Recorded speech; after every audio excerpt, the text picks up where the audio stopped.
There's got to be. There's a link I'm missing somewhere there. What would that be? What would that be, Ellie? Why aren't you pointing your finger at your own company? Just being out of curiosity. If you're so concerned about this, why don't you look in the mirror? What are your friends like? What do they look like? Well, who are they? Where are they? I'll tell you what I'll do right now, just for the hell of it. I don't even know this.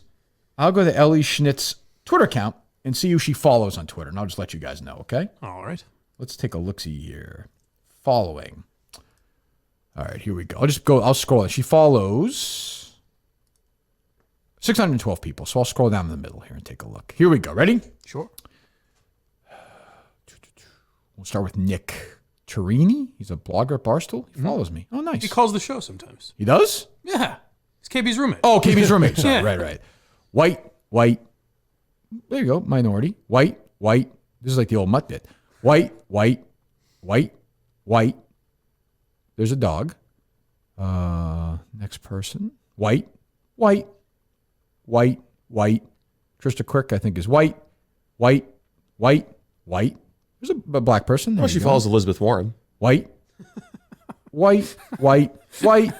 That would have killed on White. I got your back, buddy. White.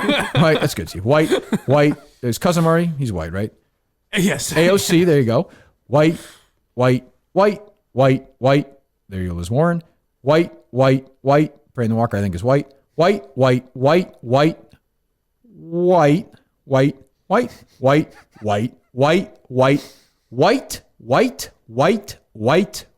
Kelly Martin, monster. There's Willie. Your old friend Dana Elwick. White.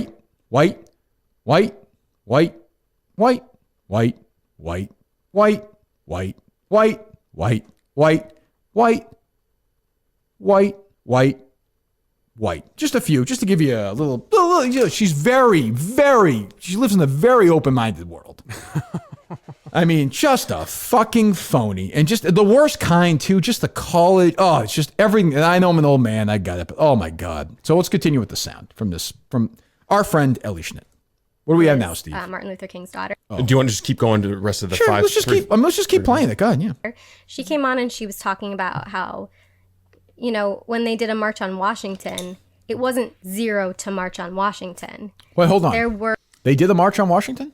Yeah. Oh, thank you, Ellie. You heard about that? I mean, the other thing is such contempt for her audience, too. Just like, But keep in mind, as her friend said, more talented than me. Oh, there's nothing. I actually find Ellie funny, but there's nothing worse than being like in college. I thought it was very funny. I'm sorry. Go 1 second, Mike. I thought it was very funny. Like, for example, when she did the baseball thing. Yes, that was very funny. Hilarious. Very funny. Yeah. Like I agree that she was good when she was on with us. She's talented. We said the other week that like if Casey and Ellie did call her daddy, I think it would be better. Yeah, I think she's talented. Oh, sure. But right. Oh yeah, I think she's funny. She's great. But there's nothing worse than being in college, or I imagine maybe being in her audience and being talked down to by someone with no real life experience. No life experience. Not that I have any either. None. But being talked to by a person with equal or lesser life experience. It's insulting, and I think it's borderline racist because like this is my pet cause for the week. I'm going to save Black America. Right. It's so insulting. I would be so insulted by it. That's just my opinion. Maybe I'm wrong. We need more black voices, except for this one white lady who decided. And my white producer and my white protesting friend, probably my white author I'm about to mention, and all my white Twitter followers and all my white people I follow on Twitter and all my white listeners and all my They might have company. one black friend who they're like, what's your take on this? And all my white people who live in my apartment and all my white friends and just fucking full of shit. But go ahead.